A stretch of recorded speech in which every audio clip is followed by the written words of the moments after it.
You ever have a moment so surreal, so out of body, that you actually wonder if you're on a hidden camera show? I was standing in the conference room, still holding the printed sales report that showed I'd crushed our Q2 targets by 218%. My boss, a guy I'd taken weekend calls for, covered international meetings for when he was hungover, looked me dead in the eyes and said, "We're letting you go. It's a restructuring decision." It was like getting sucker punched with a smile. Before we dive in, where are you listening from? And what time is it for you right now? Drop a comment below. I read everyone. I arrived early today. Also, if you're into stories about career betrayals, personal wins, and quiet revenge, hit that subscribe button. You won't regret it. My name is Grayson Locke. I'm 33, sharp-witted, quietly competitive, and I built my career by turning failing accounts into six-figure renewals until the day I became too good at my job for my boss's ego to handle. The day started with bagels and smiles, typical Friday energy, fake, cheerful, extra caffeine, and everyone low-key clock-watching. I had just finalized the Q2 report, $4.3 million in new revenue, most of it driven by 3 accounts I'd personally saved from churn. One of them, Vertabyte, had literally sent me a thank you gift basket. Another, Enclave, invited me to keynote their client summit. So yeah, I walked into the boardroom that morning with my head high. For once I was actually proud. My boss, Trevor. Jesus. If you've ever met a guy who got promoted solely because he drinks scotch with the CFO, you've met Trevor. Slick hair, flashy Rolex, all fluff. He hated that I had a better rapport with clients than he did. And it wasn't subtle. Anyway, Trevor kicks off the meeting by acknowledging team wins, which basically means he praised everyone except me. I mean, literally mentioned a junior who booked 1 demo last month, but skipped over the guy who pulled in 7 figures. Classic. Then it happened. He cleared his throat and said, "Grayson, can you stay back for a minute?" I thought, finally. Maybe he was going to offer that promotion I'd been gunning for. Maybe even a bonus. My heart was pounding, but in the good way.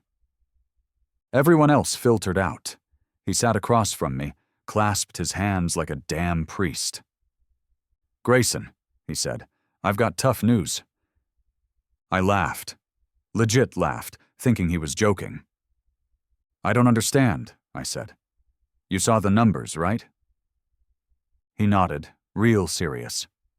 "It's not about performance. Leadership's moving in a new direction. We're trimming the fat." Fat. He said that with a straight face. After I brought in more revenue than the next 3 reps combined, I was stunned. "So you're firing me? For outperforming my role?" He had the nerve to shrug. "It's business. Clean out your desk by 3 p.m. The worst part? He didn't even let me say goodbye to the team. I walked out in a daze.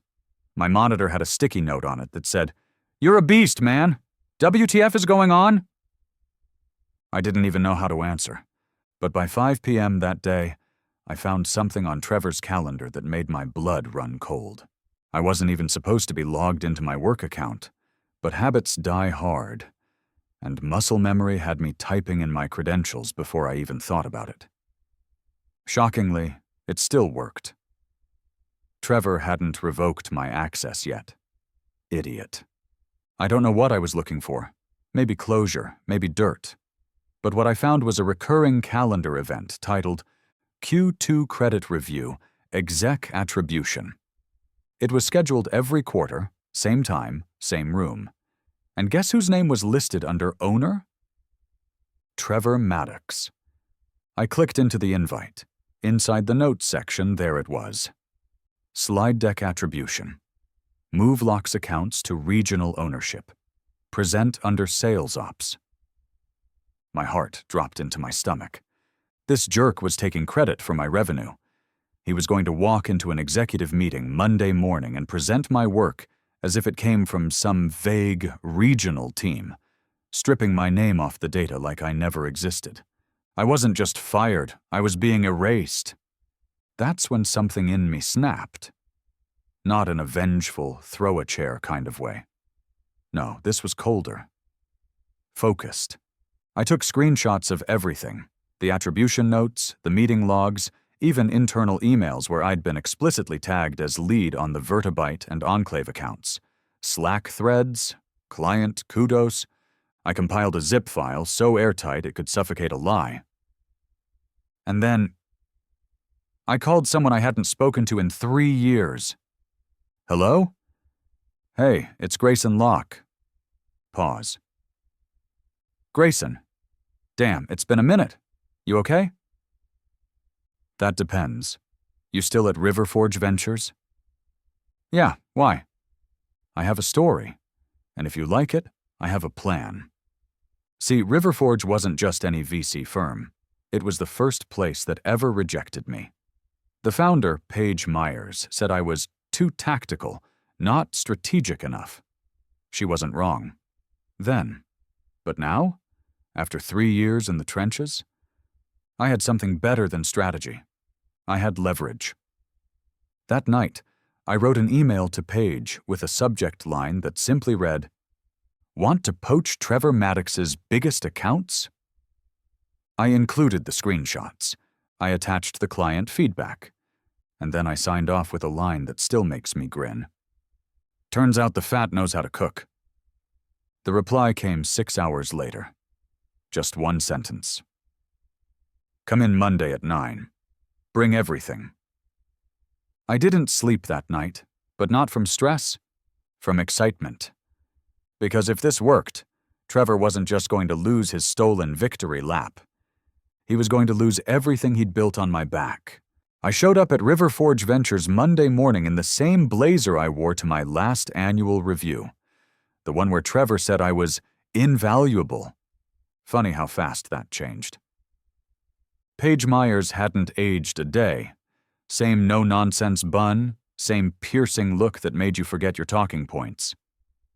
She waved me into the glass conference room like I hadn't been radio silent for 3 years. Impressive file, she said, motioning to the manila folder I'd printed. But why now? Because he's going to try to sell the whole Q2 strategy as his, I said, sliding her the hard copy. And because I know the accounts, personally. If you're thinking of investing in Enclave or Vertibite, you need someone who can walk in without introductions. She raised an eyebrow. You think I'd back a guy who just got fired? No, I said calmly. I think you'd back a guy who knows how to burn the right bridge and build a better one right next to it. Paige didn't smile. Not at first. But then she leaned back, crossed her arms, and said, Tell me what you really want. And just like that, the fog in my head cleared. I want to build something, not just sell someone else's solution. I want a seat at the table. A real one. She nodded slowly. I'll make a few calls. By noon, she'd looped me into a strategy session with her partners, not just to hear my pitch, but to consider a new venture entirely. Paige wanted to fund a spin-out agency focused on enterprise client rescue and retention, basically everything I'd been doing in the shadows for Trevor. But that's not even the craziest part. That afternoon, Enclave's VP of Product, Tamsin Reed, called me directly.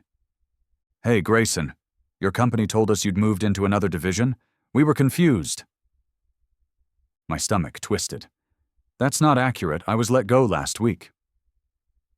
There was a long pause on the line. Well, that's ridiculous, she said. You're the reason we renewed at all. Do you have time for lunch this week? Off the record? By Tuesday, 3 of Trevor's major clients had reached out to me personally, all of them pissed, all of them suspicious about my sudden disappearance. By Wednesday, I had a pitch deck and a co-founder title at Paige's new venture, Stratuscore. And by Thursday, I got the text. From a former co-worker who still owed me favors. Dude, Trevor's Q2 deck tanked. They asked about the Vertibite lead. He stammered and blamed ops. It was brutal. I stared at that message for a while. I should have felt vindicated, But I didn't. Not yet. Because the best part wasn't watching Trevor squirm. The best part was still coming, when he'd have to call me for help. And he would. Friday morning. I'm sitting in the open concept loft of our new space, still half furnished, reeking of fresh paint, and humming with that dangerous kind of potential that keeps you up at night in the best way. Stratuscore was real now. We weren't just an idea.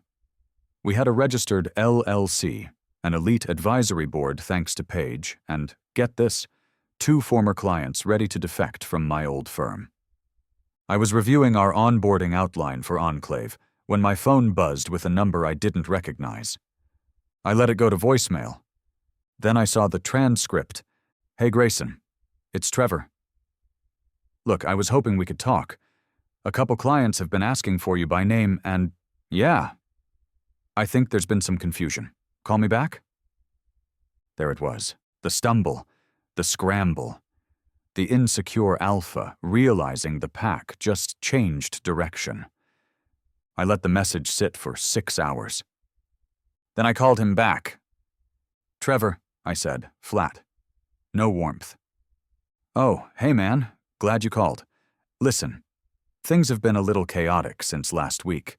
I think there's been some mixed signals with a few accounts. I was wondering if you'd consider coming back as a contractor, just to smooth things over. I let the silence stretch. Then, you want me to come back and fix the relationships you sabotaged? No, not sabotage. It's just optics. There's confusion about who was managing what. Funny, I said, because your calendar said otherwise. Dead silence. I continued. You scrubbed my name from my own accounts. You fired me and thought you could carry my wins into your promotion. Now clients are walking and suddenly it's, come back, Grayson. He cleared his throat. Look, I get it. Maybe we both. Trevor, I said, cutting in. I'm building something now. I don't fix wreckage, I replace it. He tried to laugh. Okay, man. So this is personal? No, I said. It's professional. Which is worse, honestly. I hung up, blocked the number, then emailed our legal team to make sure all client communications stayed airtight. We weren't poaching. We were catching the ones they dropped. Later that day, I got a LinkedIn message from one of the junior reps at my old company. Word is, Trevor's under review. CFO found the deck you were removed from. Someone leaked it. I didn't ask who. I didn't need to. Because some people burn bridges, others build new ones. But the smartest? They let the old one collapse, and make damn sure the right people are watching when it does. By the following week, we had 2 confirmed transitions, Enclave and another sleeper account called Uplinks, both of whom cut ties with my old firm citing loss of trusted relationships. Corporate speak, for we know what you did, and we're not playing dumb about it. Stratuscore was less than 10 days old, and we were already revenue positive. Paige called it a startup miracle. I called it karma wearing a business suit. And then, like clockwork, came the formal LinkedIn update. Trevor Maddox is no longer with Apex Axis. No press release, no endorsement comments, just a clean removal like a stain scrubbed out of fabric. I thought that would be the moment, the gotcha climax, the satisfaction of watching Goliath get the boot. But it wasn't. It came a few days later, when I ran into someone I didn't expect. I was grabbing coffee at a little place across from the Stratuscore office, the kind of place where startup founders try to look casual while networking with VCs. I was on my way out when I heard it. Grayson? I turned. It was Nate Pearson, one of the senior strategists from my old firm. Smart guy, always polite, always kept his head down. But I could see it in his eyes. He wasn't just surprised to see me. He looked relieved. You working around here? He asked. Something like that, I said, keeping it vague. I heard about what happened, he said, dropping his voice. That was messed up. I shrugged. It worked out. No kidding, he said, then paused. Can I ask you something? Sure. You hiring? That's when it hit me. This wasn't just revenge. It wasn't about Trevor anymore. It was about momentum. When you get burned and rise anyway, people notice. When you build with integrity in a room where you were once silenced, people follow. I told Nate to send me his resume, and I meant it. That night, Paige and I met with 2 angel investors over Zoom. They were already tracking the Enclave and Uplink's transitions. One of them said, "You guys aren't just building a client retention firm. You're exposing how broken the old model is." I didn't smile. I didn't gloat. I just said, "That's the idea." Before we logged off, Paige added, "We'll be announcing our leadership team soon." I asked, "Should we wait for the PR firm?" She looked straight into the camera and said, "We wait until Trevor updates his LinkedIn again. Let's make sure he sees exactly where Grayson Locke landed." We announced Stratus Corps' leadership team on a rainy Monday. No fireworks, no grandstanding, just a clean, well-written post with headshots, bios, and the headline, "Built by the ones they underestimated." Within 48 hours, it had 17,000 impressions. Paige's inbox blew up. Mine too. People from my old firm, reps, admins, even a few clients who never made the switch, were writing just to say one thing. "We always knew. You deserved better. Wish we'd spoken up." But here's the truth. I didn't need them to, because I had already spoken up, not with a mic drop, but with a company, a team, a culture where we give credit where it's earned, not where it's convenient. That same week, Enclave featured me in a partner spotlight on their homepage. Vertibyte signed a multi-year renewal with a comment from their CEO, "We follow people, not logos." I printed that and framed it, not out of ego, but as a reminder of what I'd almost let them take from me. Because when Trevor fired me, it wasn't just a job he took. It was my voice, my name, the belief that good work still meant something. And I almost let him have it. Almost. Months passed. The dust settled. Stratus Corps grew into something real, not massive, not flashy, but solid. We weren't chasing headlines. We were earning trust, one account at a time. Then one day, I got an anonymous envelope in the mail. No return address. Inside was a single printed page, Trevor's original Q2 deck. The one with my data, my clients, my name scrubbed clean. At the bottom, someone had scrawled in pen, "He did this to more than just you." No signature. I didn't need one. I smiled, slid the page into a drawer, and never mentioned it again. Because by then, I'd learned something important. Revenge is loud. But success? Success is quiet enough that when people finally look up, you're already gone.